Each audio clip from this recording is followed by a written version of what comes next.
Welcome to yet another edition of Press Hour. The etymology of the word decapitation dates back to the ancient times, about even more than 500 years ago. It is despicable to talk about repeated cases of beheading in 1 week in Cameroon, with the Moyoka horror film condemned across the world. Is verbal condemnation enough attention to the cycle of evil? Our concern on Press Hour today. Decentralization is also taking shape in Cameroon. Are the stakeholders ready for the daunting task? What about those who still call the process deconcentration? We should seek answers to these questions and more for you on today's edition of Press Hour. And as panelists, we have Dr. Kisife Derek. He's a political scientist, University of Yaoundé, Tsua, here in Yaoundé. Welcome to the program. Thank you very much, Gideon. Yes, we have Mr. Manyanye Ekome. He is the communication and public relations, in charge of public relations, also in the Ministry of Decentralization and Local Development. Welcome to the program, sir. Good afternoon, Killian. Thank you very much indeed for having me. Yes, and next to me is a colleague, Mr. Ayang MacDonald. He is a journalist. Sopekam is Cameroon News and Publishing Corporation. Welcome. Thanks for being with us today. Thanks a lot, Killian. It's a first for me to be on the program, and it can only be a delight. Yes, thank you. You're welcome. We have Honorable Enwi Francis Abi. He's a politician, and he's also an expert in human rights matters. These are the people who are going to discuss the two topics for your interest on Press Hour today. But first things first, we want to see what the press talked about, those topics that the press centered on in terms of publication. And it's a lady... Independent struggle. In the eye of the Chronicle Times, it is global hypocrisy as Amber Boys slaughter Anglophones. Then government is firm no to secessionist barbarism on Cameroon Tribune. As Newswatch tilts its readers towards government silence as another Anglophone detainee dies under shocking circumstances, the Post-Weekender, in its investigative report, says ex-Amber combatants abandoned DDR centers over hunger, embezzlement, and mafia, just when Nigerians decry rampant kidnappings, extortions by gunmen in Bamenda on the Herald Tribune. The Guardian Post announces government's delegation to visit Anglophone refugees in Nigeria. The Horizon then zooms on Biya's Marshall Plan for Northwest and Southwest regions, set to divide moral authorities. But to the Star, reconstruction of Northwest-Southwest, renowned religious leaders move the agenda correct, just when UN BAR demands urgent UN intervention to end armed conflict in the Northwest and Southwest. Then all eyes were turned to the Unity Palace on Cameroon Tribune for the Higher Judicial Council meeting. The Crown writes, no magistrate is disciplined before Cameroon Tribune presents the new faces appointed to various posts. The Guardian Post then questions, what did Northwest benefit from Yang's 9 long years as Prime Minister? Cameroon Insider writes, Lion's heroic performance of 1990, Paul Biya rewards quote on 30th anniversary. To the Sun, Biya fulfills promise to Lions 30 years later. But the interest of the Post newspaper is on how Mfede Masing Tato died waiting for Biya's 3-decade promise. Then Cameroon resists economic shocks from COVID-19 on Cameroon Tribune, and gendarmes seize over 20,000 liters of illicit fuel, canned drinks in Bamenda on the Herald Tribune. Customs vow to eradicate contraband activities at borders before Boya Baptist Church in crisis on the horizon. Even as Soweto, Southwest Chiefs fought symbiosis on the median, the Guardian Post reports of a black weekend in Kumba, Bafoussam and Loum with at least 19 deaths in road accidents. Let's now end our press review with a story on the Post newspaper, wherein a housewife has been hospitalized after attempts to administer love potion backfires. Stefan, 26, as she is called, is said to have visited a native doctor to get charm for the husband to love her more than any man could love a woman. The witch doctor had reportedly offered her a perfume to spray on her chest, cover herself and light herself with fire.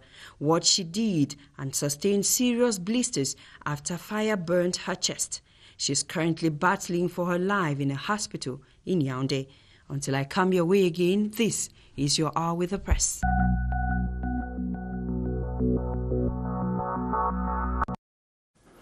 Thank you very much, Emanuela Vemnu, with the press review. That is our kicker on Press Hour.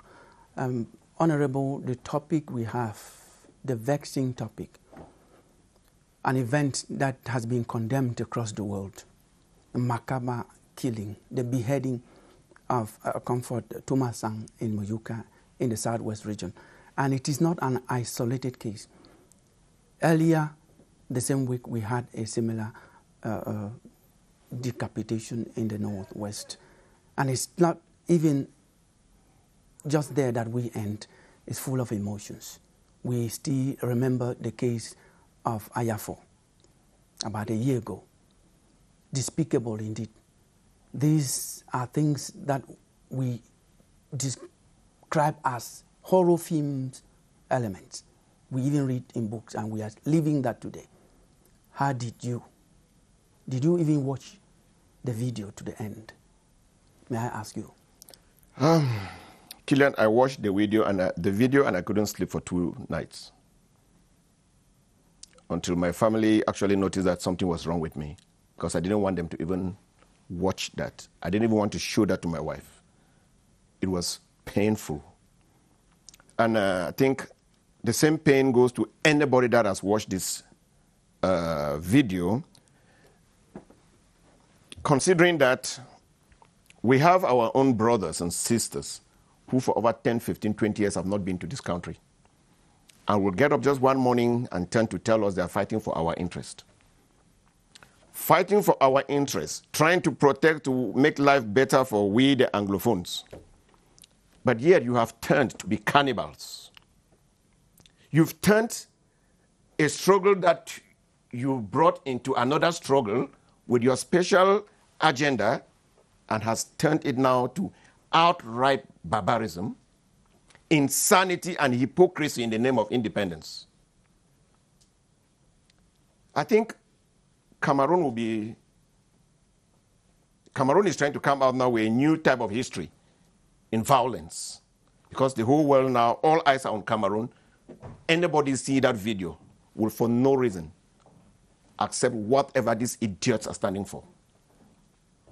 If you want independence, this is a country, there are ways to go about it. If you need to see how many people are suffering in our areas, this one was just because we saw the video. There are many that we don't see the videos. In my Widikun, where I come from, I know of 3 people that have been buried alive. And there's no news about that anywhere. We know what the families are going through. We saw the situation of Ayafo, and everybody shouted. They have gone be blanche, treasure last week. And Cameroonians are taking that lightly. To allow a few young men being misguided to bring our country to its knees. If you've gone out of this country to look for your greener pastures, continue that there. Don't stand because you want to have documents for asylum that you put fire in Cameroon for your personal interests out there. We are going to discuss that. We're going to get into the human rights aspect of it. Dr. Derek, you are a political scientist. In politics, he's talking about people who are in a struggle, which means that is political. How do we situate such action within the political game? Political science does not teach immorality.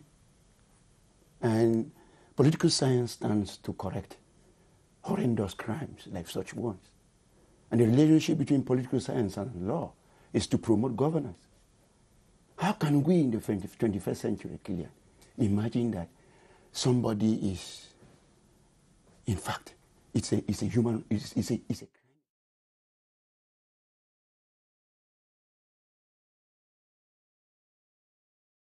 They have deprived them of their right to life. And even if you are to die, which is the end point of existence, a human being has a right to sepulture, to a befitting burial. Can we, in a coffining ceremony, be viewing pieces of human parts? Okay, what about the situation of the families? These are women, like I have left 3 children. There's a lady I taught at the national school in Boya in charge of penitentiary administration in the 2004 batch. She has left a job for her country, and she has left children. And these children have a right to a family.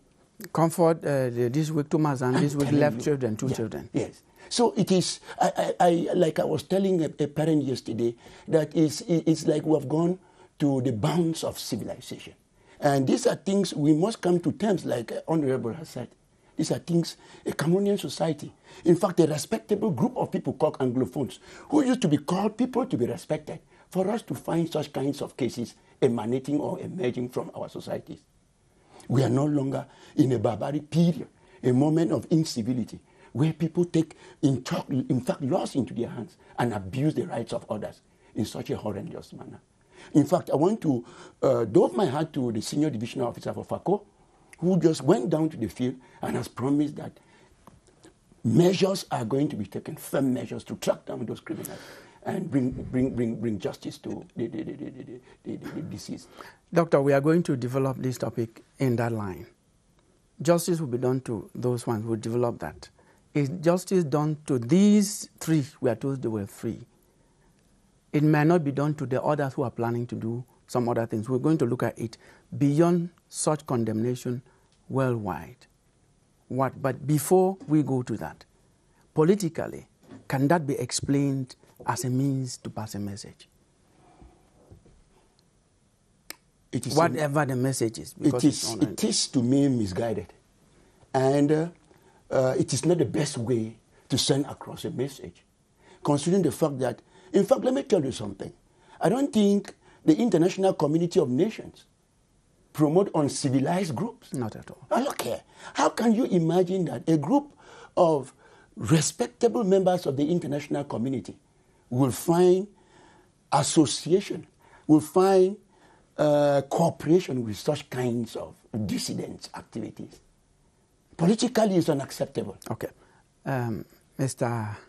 Manyani Ekome, when you watch, because I don't think there's a Cameroonian of our caliber, of social standing, even some other people who don't know anything, they know about this. When you watch that video, tell us how you feel. Oh, believe me, Killian, I felt extremely bad, extremely sad, because I'm personally very sensitive to graphic images. And like the other panelists and all right-thinking individuals, so I do condemn in very strong terms, you know, that level of barbarism.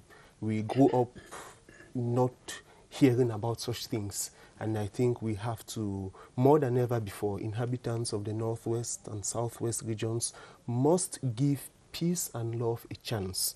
Remember, to end the war in the Northwest and Southwest, we need to first of all end the war in our hearts. And that's very important, because I think it is surely for that reason that African Union authorities, you know, couched as a theme for this year's edition of the African Day of Decentralization and Local Development, the contribution of local authorities to conflict prevention and peacekeeping in the continent. Well, we are going to come to that. Surely for that reason. Yes, in our second topic, we're going to come to that. McDonald, you're a journalist. When you take your pen to write, to report, or to condemn such an act, what type of ink flows in your pen? Honestly, it's really shocking. You know, what I watched in that video portrays the worst form of man's inhumanity to man. It violates the sanctity of human life.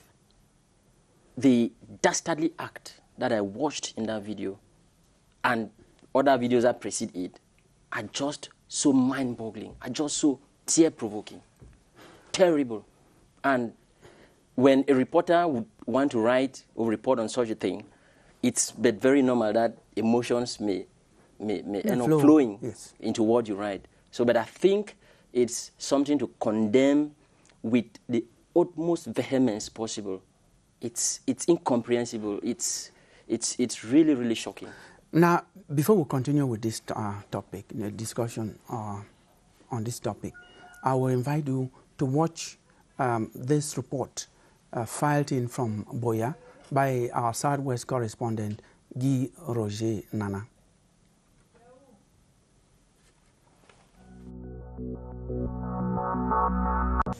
The Makanga neighborhood in Muyuka subdivision will forever be associated with the gruesome murder of a struggling mother of two who was reportedly arrested by 3 unidentified men who later murdered her in cold blood without clearly explaining to her why she was given such a treatment. The mother of the deceased is yet to understand exactly why her daughter was killed in such cold-blooded manner. They just come for you say, give you the first thing on your phone, say give you your phone. It go take the phone, it can't give them. They say car will go, it will go up, they follow them. They pass so the walls and some quarter. So the one come there, they hide their collars, they don't bring collar me the same. They hide their collars. They take in out the ghost and some quarter. They want to go tie for some stick.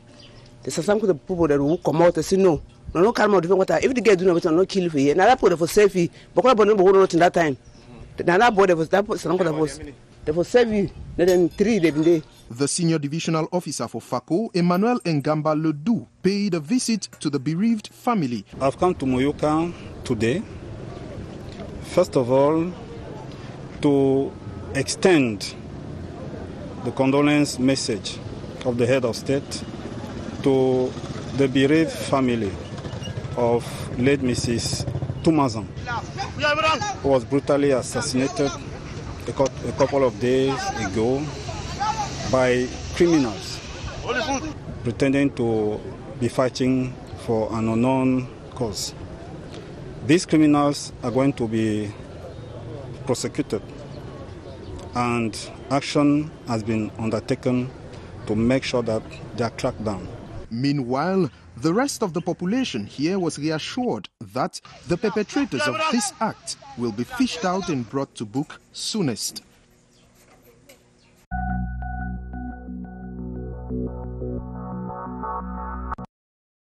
As we said before, despicable, graphic images. Fortunately, we did not allow you to watch them as naked as they were. When we watch from what we listened to in that report, the mother of the deceased said, the guys came like any other person, non-masked, and invited her where they went and tied her up. The first thing we question is, knowing the situation, as a matter of lesson, should we just follow anybody who comes and invites us?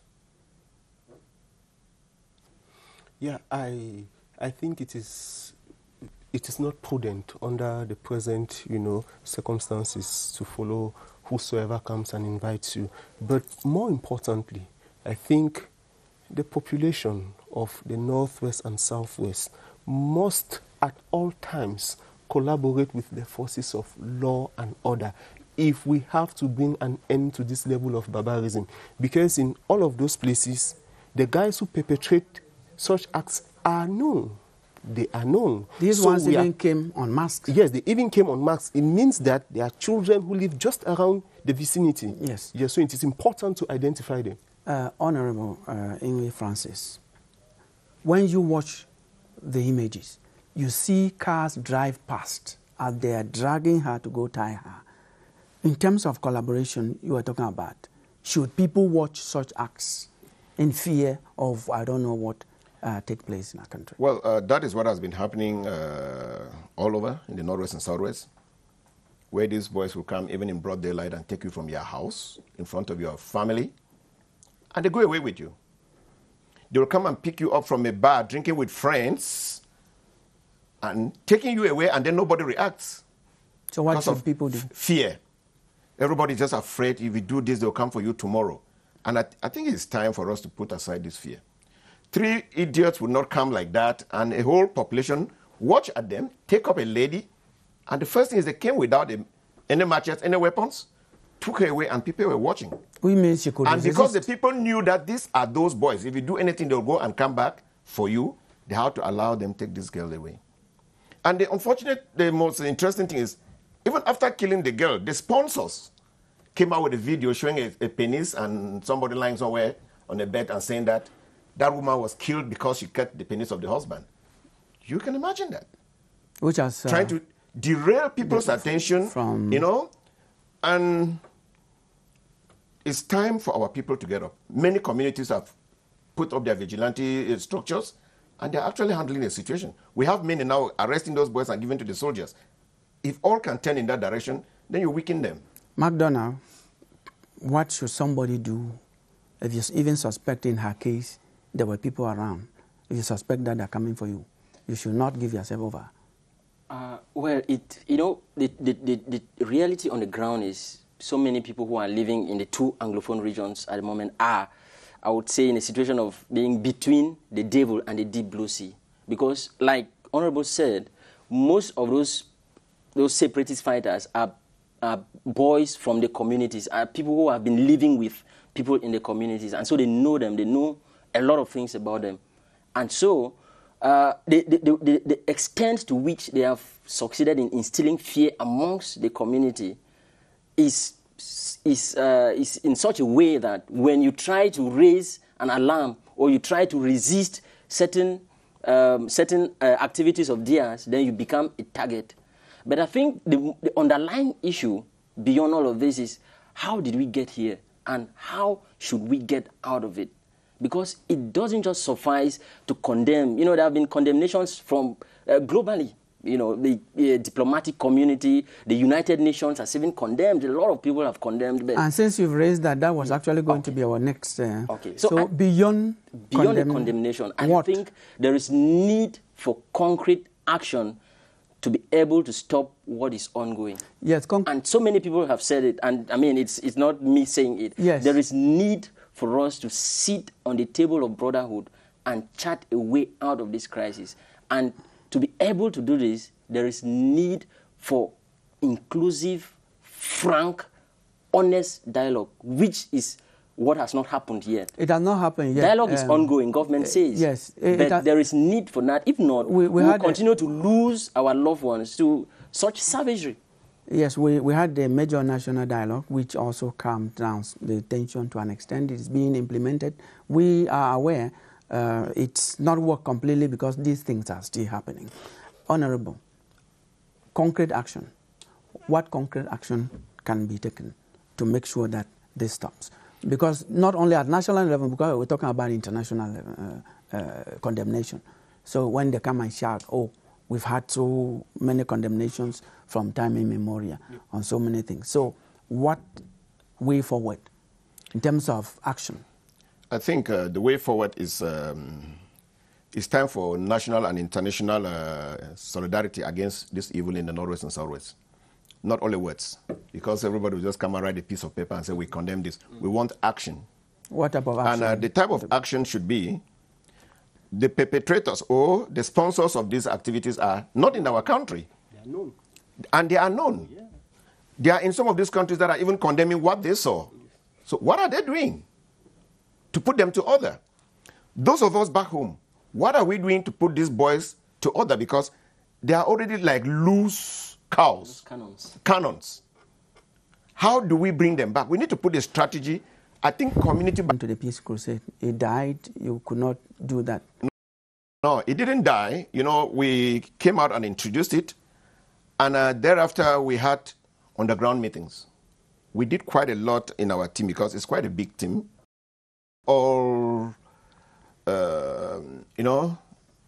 people from all aspects of the society. Yes, I'm asking, in our group. And what we have been doing, we have been proposing. We write every time. Even now, we are working on a project with what has happened now to also submit. The question is, before now, you went down, you went up, you went round, and it's still happening. It means you are like others, just writing and condemning. No, there are a lot of things that happen because of the group. If we see the major national dialogue came, that was one of the first things we came out with. I think if we followed up in our first outings, we wanted dialogue. And we hammered on that. After that, a lot of consultations were done because we had to meet various actors. Okay, thank you very much. You have to do and more. I think we keep doing that because it's consultation. But now we need personal actions on the field to quell down the violence that is there. There must be ceasefire, definitely, and other actions to continue. Doctor, we're talking about beyond condemnation, national, international. What concrete action can be taken so that this does not only stop now, it stops in the far future? As an educationist, I think there is a problem of fear, which has to be demystified. How? And I want to invite, you see, we are talking about a ban of hoodlums. You get what I'm saying? And are we saying it's because of the fact that schools in some of these areas are not going on, where people can be given some values in them to make them feel civilized and human, modern people? There's a problem. There is also a problem I want to raise here, of which I'm inviting civil society actors, some of them who condemn and even, give positions that with the Ministry of Communication, there has been the means to be able to reconcile so that we have a common way forward, which is understandably in fighting out, referring to civil society organizations, and particularly some of these are good church groups. Can we say that there is a double dealing somewhere? We condemn, but we don't take action, and you know the gravity of all those? It is the confusion, therefore. And there must be, it's like in a school environment where there's no disciplinary department, and we expect instruction to take place without discipline. It will be funny. Mm-hmm. If you agree that there's double dealing, Mr. Menyani, how can we expose or make sure that such do not happen? Indeed, there is double dealing, and I think the major solution as far as the double dealing is concerned will be for those who call themselves our partners, those who call themselves friends of Cameroon, who are housing those criminals. They should be able to identify them and bring them to book. They know people who carry out, pro-terrorism campaigns on the internet. They know those who fund the terrorists. They have all the bank transactions. They should be able to identify them and then hand them to justice. That is why Interpol exists. So we should not be talking about things just from a theoretical perspective. We should be able to have our partners, the United States. Most of those guys are in the United States. Some are in Europe. We know those countries. So they should be able, if they actually have Cameroon at heart. It's true, I also understand that in international relations, there are no friends, there are only interests. But if they want the conflict to come to an end, they should be able to collaborate with Cameroon in a positive way, not just to sit and then make statements on Twitter or Facebook. And just to add something there, just a second. A couple of years ago, American security came to the Northwest and pulled off a lady from the church and took her back to America because she committed a crime in America. Now there are people in America terrorizing Cameroon, and they too, reciprocity is not there. Can they also do that? I think this problem has gone beyond the level of just, selecting or cherry-picking solutions, The solution to this problem doesn't lie with, in my opinion, doesn't lie with arresting those who are said to be sponsoring the boys on the ground. The solution to this problem lies with Cameroon. It lies with the leadership of Cameroon. And if they want to do that, what do you mean? Tomorrow they will. I can't explain. The solution to this problem is dialogue, genuine dialogue. And when we talk about dialogue, we are talking about calling those who call the shots, even those who are abroad. Some of them are in Cameroon, most of them are abroad.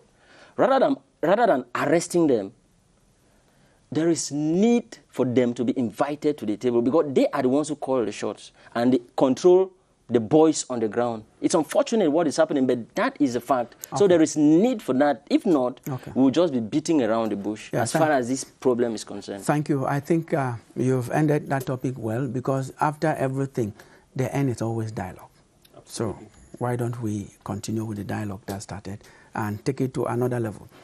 With that, we are going to invite you to follow us as we move on to the next topic. But ladies and gentlemen, if you are watching us, if you have difficulties, if you are listening to us, because I know there are people who are listening to us, not actually watching, this program goes on video and audio in some areas of our country. You just connect to CRTV Web Facebook if you have a handset, and you can follow this program live.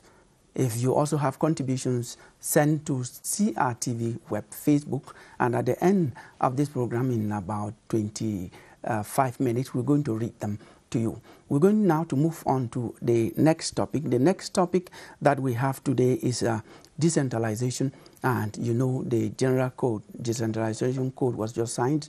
That was late last year, and it's supposed to be something that is going to accelerate the process. Are the actors, the stakeholders, ready for the daunting tasks? That's what we're going to discuss in our next topic. But watch this before we come with the debate.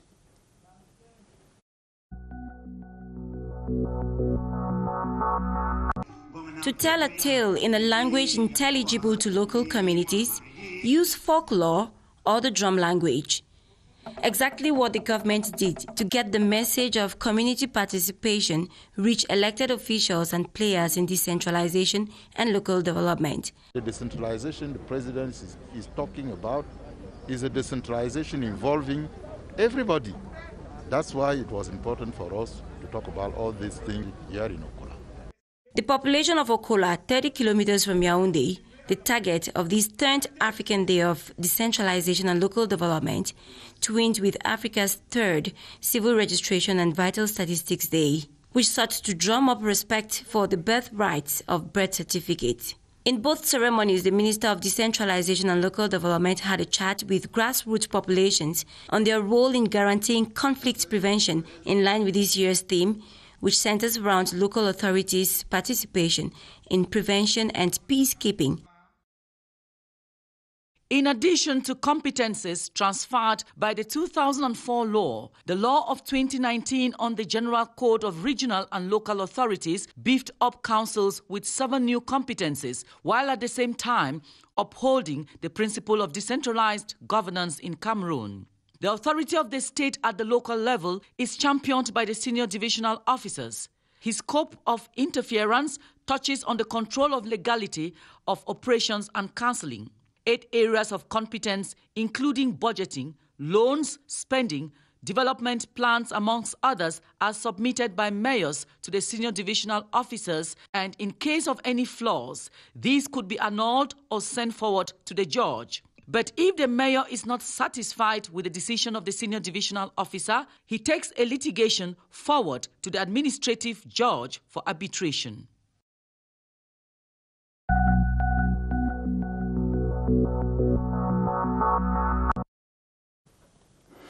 Yes, and the question we are asking in this second topic is decentralization. Are the stakeholders, call them actors, the vote holders, are they ready? Let me begin with you. You are the communication and public relations, in charge of public relations in the Ministry of Decentralization. When we talk about the stakeholders, help us to understand who are those who are directly concerned with decentralization.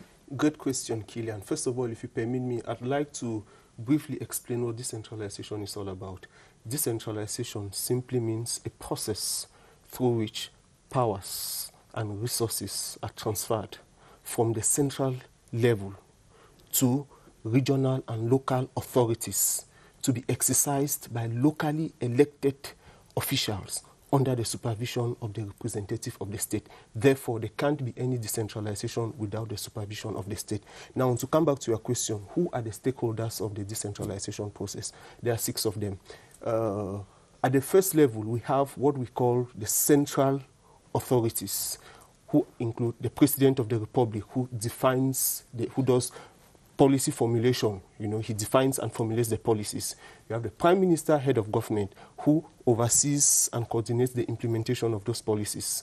You have the Minister of Decentralization and Local Development, who is like, at the control tower, judging and gauging if the process is unfolding in its full dose. And then you have the Minister of Finance, who is actually the one funding the process. Added to him, you have the Minister of Economy, Economy and Regional Economy Planning and Regional Development, who is in charge of the public investment budget. And then, of course, we have all other ministers involved in the decentralization process. I'll be very brief concerning the next categories. The next category is deconcentrated authorities. That is the governor, the senior divisional officer, regional and divisional delegates of ministries involved in the process. And then you have decentralized authorities, which include the municipal councillors headed by the mayors, and then there would be regional councillors to be headed by the regional president. And then you also have institutions or establishments which support the decentralization process. Here we'll talk about the Special Council Support Fund for Mutual Assistance, FECOM, and the National Civil Status Registration Office, BUNEC. After that, you have follow-up organs. There are 4 of them. You have the National Decentralization Council, chaired by the Prime Minister, head of government. You have the Interministerial Committee in charge of local services. You have the Interministerial Committee in charge of decentralized cooperation, and the National Commission for Local Finance. If you permit me, the last category, just 2 seconds, we call them other stakeholders. They include parliamentarians, that is, members of the Senate and members of the National Assembly. And then we also have associations and ordinary citizens. Now, you come from an area, you come from a council area, you have the right to attend council sessions as an individual to give your point of view, just that your point of view will not be considered in the form of a resolution because you don't have a mandate from the population. Doctor, you are a political scientist. When you listen to this, at one point I got lost because I see the central administration so much involved in it. Do we call that deconcentration? That's decentralization. Yes. Yeah. That is exactly what it is. And what is that? Decentralization. Yes. Okay. With so much of the central administration involved? No, you can't say that. Mr. Killian, please. And this is where we have to educate our public. And from the way Mr. Ekome has described it, it's so elaborate and eloquent for everybody to be able to understand who has what to do where. Because let me tell you something. The new constitution we have is as a result of Anglophone pressure for federalism, which a political party in this country champions it. And the state, in order to be able to keep the unity of the country, went decentralization. Are we together? So which therefore means, if we're talking about the authority of the state, then it involves all those who are in the administrative machinery. Like he talked about the definition of the policy of the state in that domain by the head of state, the prime minister who coordinates action, then the various ministries and so on and so forth. That is where there is a meaning of governance, without which we will not be talking about governance within an entity. In fact, we'll be talking about some kinds of autonomous fondoms or villages or communities where each and every person has his own ability to be able to reason things. In fact, in that case, we'll not be talking again about a nation state. I want to hold there for a moment. Let me just ask you, what exactly, I know that's what government understands by decentralization. In 30 seconds, is that exactly, how does government actually make people to understand apart from this? Because when you look at it, we were thinking that mayors and the regional councillors, they are going to be autonomous somehow, but from the description you have given, from this chain, they are far down there, and if the central administration does not want it to go, it will not go. No, you should not look at it from the perspective of the central administration wanting it or not. You know, you mentioned the word deconcentration. Deconcentration is there to supervise decentralization. When we talk about autonomy of local authorities, that autonomy can only be practiced and implemented under the supervision of the state. Remember, it is a state. The state is like the owner of the country. The state is the proprietor of the country. Now, if the state decides that your council is going to be autonomous, that autonomy should be implemented under the watchful eyes of the state to ensure that policies are implemented in a coordinated manner, to ensure that there is no desire to secede, for instance, to ensure that education to ensure that students are going to school and being educated the same way students of other regions and areas are going to. So there is need for coordination, there is need for supervision. So there can be no decentralization without supervision. Yes, Mr. McDonald, how do you read, do you understand it the way I understand, or other people understand? Well, I think he has actually enlightened us. Exactly what he has explained is he finally did it. He's explaining the setup, the machinery that has been put in place to ensure that the process of decentralization actually effectively happens. But the question now is decentralization actually happening the way it should? We have very fine text, the most recent being the law number 2019/024 of 24 December 2019 the General Decentralization Code. Instituting the General Code on Local and Regional Authorities. Yes. Very voluminous, finely done text. But in fact, are the stakeholders which you mentioned, are they really ready to ensure that this process takes place? Government, to be specific. Is government not giving us the impression that they are trying to sell a goat and then at the same time holding back the rope? Because when you look at what is happening, as at now, the process is really not effective. It's in the process, but I thought that government should have done better than it has done now. Up to this moment. Yes, up to this moment. Because the powers and the resources, because the decentralization principle is all about devolving those powers and the financial resources to the local entities to be able to propel local and community development. Honorable. But most of the ministries, I should say, have actually not devolved those powers. What is the problem? No, you can't say that. You can't say that because as it is now, the various ministries have, transferred between 60 to 67 competencies to local authorities. Not only transfer those powers, but transfer the resources, okay? So, I mean, you should not look at decentralization with preconceived ideas. It is a process that is in place. It is unfolding at the required dose, and I think as a journalist, you work on those questions every day. Honorable, you have been the representative of the people in the National Assembly for so many years. Those are people you represented. Do you actually see decentralization from the way we have understood it here, or it is still a far-fetched idea in terms of touching the local community? Yeah, the common man will reason decentralization in his own way. And I think I was part of this law in Parliament. We discussed it and we asked a lot of questions to the ministers to make sure they explain to us. And some of your concerns here were also handled, where is it not just giving a goat and holding the rope, But if you send the goat to go and eat, you don't control where the limit should end. You enter into somebody and will stray into somebody's farm and bring you problems. So you must control it. There must be some control mechanisms for our councils because we are living in a country.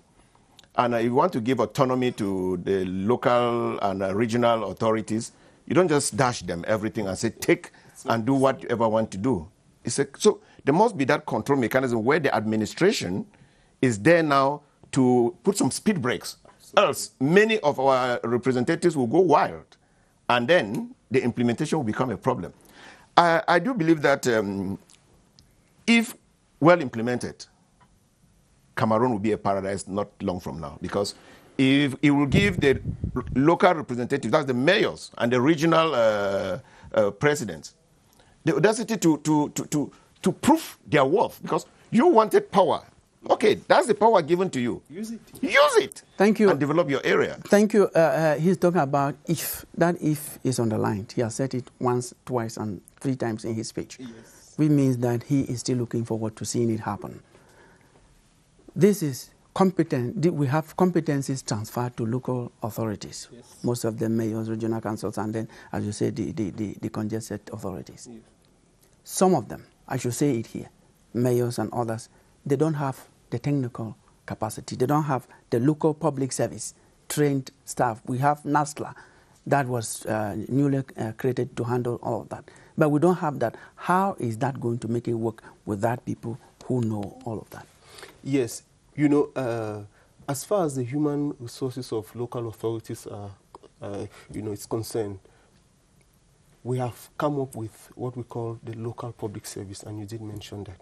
What is the local public service? The local public service is an idea, you know, it is a principle, it is a way of looking at council management in such a way that the council personnel, workers of local authorities, are better organized and managed, you know. In the General Code of Regional and Local Authorities, it has been dealt with in Section 22. And what is going to happen concretely in the local public service? You come from a council area, definitely. Yeah, your mayor might write to the general manager of CRTV, Mr. Charles Nongo, to say, look, within the framework of the re-dynamization, or I want to reinvigorate the communication unit of my council, I wish to have Mr. Ndai Kilian on secondment in my council. And if you accept, the general manager of CRTV will send you to your council. So there's going to be a lot of mobility of human resources and flexibility. With that, we hope to see our councils getting more better and highly qualified staff in order to do the work they're expected to do. Because decentralization is not just about transferring competencies and resources. It is also about using those competencies and resources in a manner that will bring local development to our country, you know, because the end point of decentralization is local development. So if we give you the competencies, we give you the means, and you are not properly trained, you know, to manage those two, there will be no local development. So the local public service is aimed at solving that problem. And the Minister of Decentralization and Local Development, His Excellency George Elanga Obam, is working already with his counterpart of the Ministry of Public Service and Administrative Reforms to see into it that the necessary laws and legal instruments needed to give, you know, a foundation, a background and stamina to the local public service are done within the shortest possible time. Doctor, politically, if it happens the way he is painting this very nice, good picture, if it happens politically, how is the country going to look like? Politico-administratively? Yes. Powers would have been devolved from the central levels to the local areas. Yes, I'm talking in terms of the tensions we have left and right. To be very frank, there are people who say if we had decentralization implemented before now, we will not have the problems that we have, the crisis we have in Northwest, Southwest, because it has been delayed. We have people from the far north who are saying they are even asking for some other things. And people from the east, from the south, from all other parts of the country are saying we need some special treatment because the decentralization is not working. I'm not specific, I'm asking, if this actually happens, how will the political scene in terms of quelling down tension look like in our country? First and foremost will have been a solution, and it will create some form of national solidarity, where today some people feel they ought to have been in charge of, you know, the governance of their communities and so on. But then, like Mr. Ekome has rightly said it, how could that have been possible if we lacked the competencies and the resources that could stimulate local development? They would have been talking about a new form of governance. Are you getting me? In a polity that is Cameroon. What kind of governance? A kind of governance where devolve competencies and abilities, and it will stimulate national development in the sense that it invites everybody to be interested.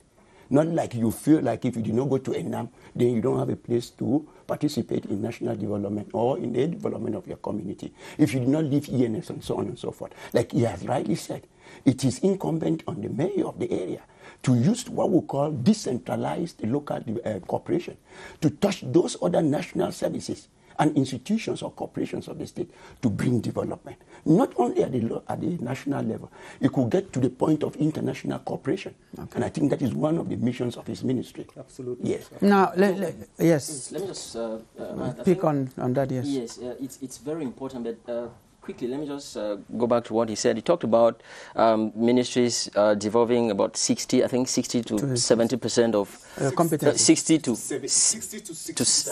67.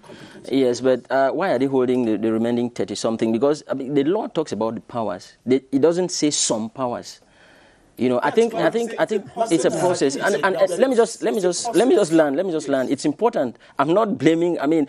Last month, the minister of your minister made a balance sheet, presented a 6-month balance sheet of the implementation process of the law that was passed in December last year, it wasn't so good, even though 6 months is so short a time. But I think that there is need for the will. You know, the central government needs to develop that will to be able to let go some of those critical powers that the local entities need to be able to develop. Because most of them are still complaining. A lot of mayors are still complaining. A lot of local authorities, as for now, mayors are still complaining. However, I think that there is need for that political will to be able to fully, for it to be fully given down so that it actually happens. We already have that political will, and that is why we have and it should be speedy General Code of Regional and Local Authorities. Point number one. Point number two, it is wrong and biased for you to say a balance sheet was presented and it was not too good. You can't say that. No, it's not me saying it was clear. It wasn't too good. The minister himself confessed that there were a lot of speed breaks within the 6 months, one of them being COVID. So it's not me saying. No, listen, he was talking about, you know, the legal instruments which have to be put in place to ensure that this General Code on Regional and Local Authorities actually takes effect. However, you must understand, and I said it before, decentralization is a process. You don't get up one day and you say, I'm doing decentralization. We started talking about this 25 years ago, Mr. Ikome. That's why it's a process. And that's why we are standing, it looks like we are standing on the same spot. Far from that. Decentralization was envisioned 25 years ago, and we're in 2020. No, excuse me. Yes. And we are still talking about it being in a process. No, it was envisaged. Now the implementation stage has started. Of course. And it has just started, you know, a couple of months back. Yeah. And to me, I'm very positive with the way government is handling it. We know of the setbacks. If not of COVID, you know, maybe the evaluation within this period would have been really good. Of course. And also the conflict in the Northwest and Southwest. Yes, that's what that implemented in the Northwest and Southwest. That has dampened everything. Absolutely. So implementation will also be a problem. Yes. Let peace come back to the Northwest. You will see the miracles that will happen. Okay. And I do believe that. Now, yes. I would also want to beg to say, by mid-1986, 85, Cameroon suffered a major economic crisis, which was a recession economically. And if we are talking about transferring competencies and means, we are talking about material and financial resources. Okay. Now, today we are talking about the confusion that exists in the Northwest and Southwest. And today, our economic performance is kind of like indicating that we have to come out from the doldrums. All of this has to do with means. And if any realization, which is a good one, is a good job of construct, then automatically I don't think local development will just appear like a miracle. Thank you. It's a process. Yes, we know of one of the fall-offs from the major national dialogue, the special status. Yes. Where is the special status in the decentralization process? Yeah, that's good. You know, the special status, like you said, is a brainchild of the major national dialogue, which was convened by the President of the Republic and chaired by the Prime Minister, head of government. Now, what is the special status? I would say the special status is a collection of privileges given to the Northwest and Southwest regions. And by regions, I'm not talking about the geographical regions. I'm talking about the decentralized regions. So those privileges are given to the Northwest and Southwest in a bid to help those regions preserve and maintain their linguistic, cultural, and historical, you know, heritage. Good. So what is the special status? Point number one, to understand the special status, you have to know that we will not, the special status cannot be visible if regional elections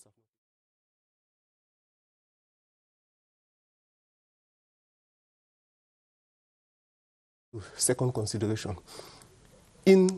Unlike the 8 other regions, in the Northwest and Southwest regions, you are going to have 2 houses. You are going, no, not of chiefs. You are going to have 2 assemblies. Yeah. That is the House of Divisional Representatives made up of 70 members and the House of Chiefs made up of 20 members. 70 plus 20 will give you 90 because the law on regions says every region in Cameroon will have 90.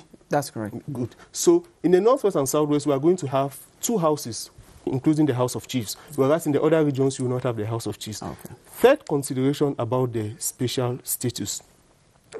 You know, the overall idea behind the creation of regions is to jumpstart and stimulate economic development. So in the Northwest and Southwest regions, you are going to have 3 commissioners who will be in charge of promoting that. And who are these commissioners? You have a commissioner for economic development, economic affairs. You have another commissioner for public health and social affairs. And then you have a commissioner for education, culture, and sports. Okay. These commissioners are not going to be found in the other regions. And perhaps to conclude, in the northwest and southwest regions, you are going to have what we call the public independent conciliator. This is going to be an independent authority who will receive disputes from users and propose amicable settlement, which means that I come from Beya, for instance.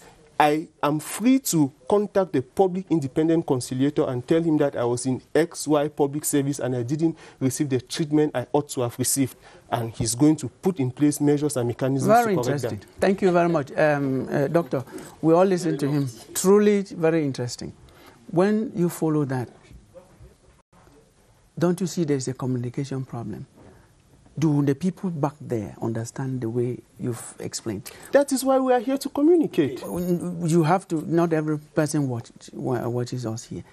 Do you have a communication plan to go down Absolutely. there? You know, we live in an era where information and communication technologies, you know, particularly social media, has taken hold of everybody. And that is why the Ministry of Decentralization and Local Development is extremely present in social media. If you look, if you follow us on our Twitter handle or our Facebook account, we communicate on these issues every day. I agree. Yes. I'm asking, I think other people believe me, that you need a campaign to the field.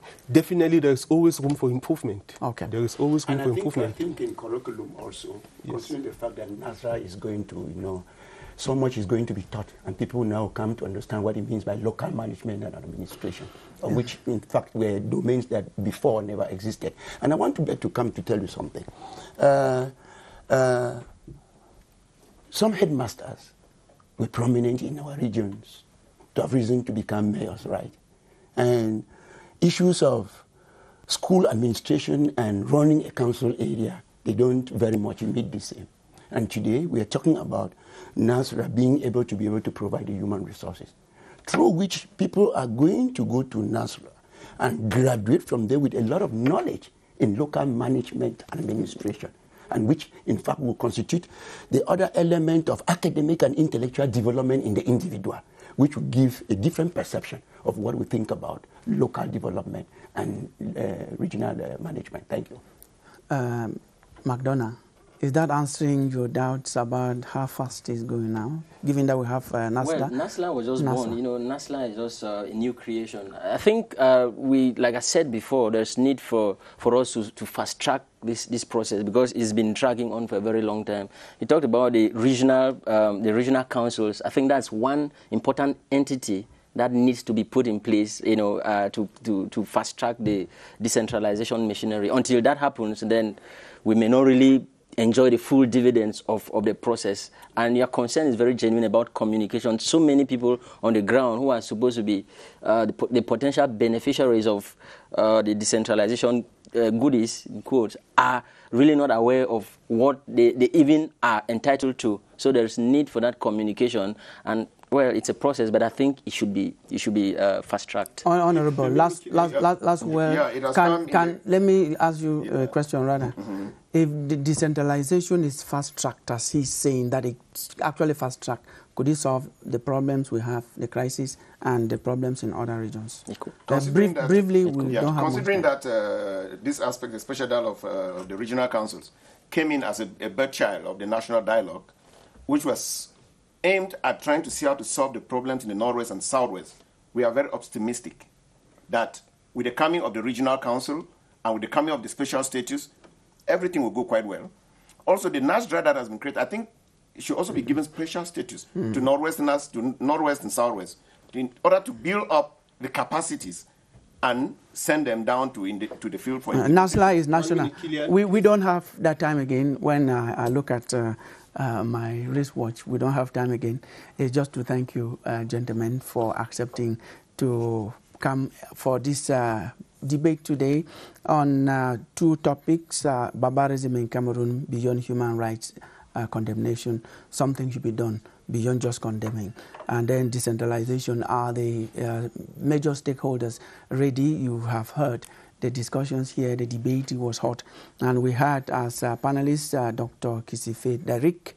We had, he's a political scientist, University of Yaoundé Toussoua. We had Mr. Manyanye Ikome, Communication and Public Relations Officer, Ministry of Decentralization and Local Development.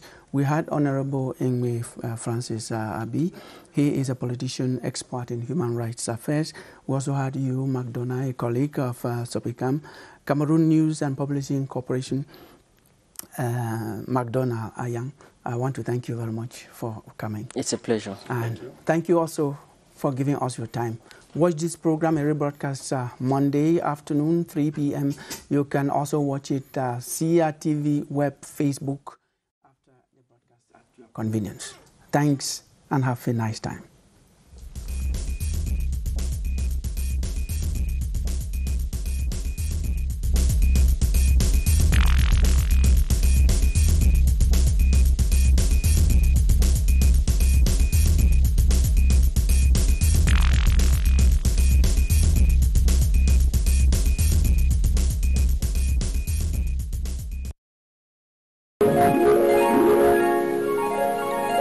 CRTV News, ici, toute l'info.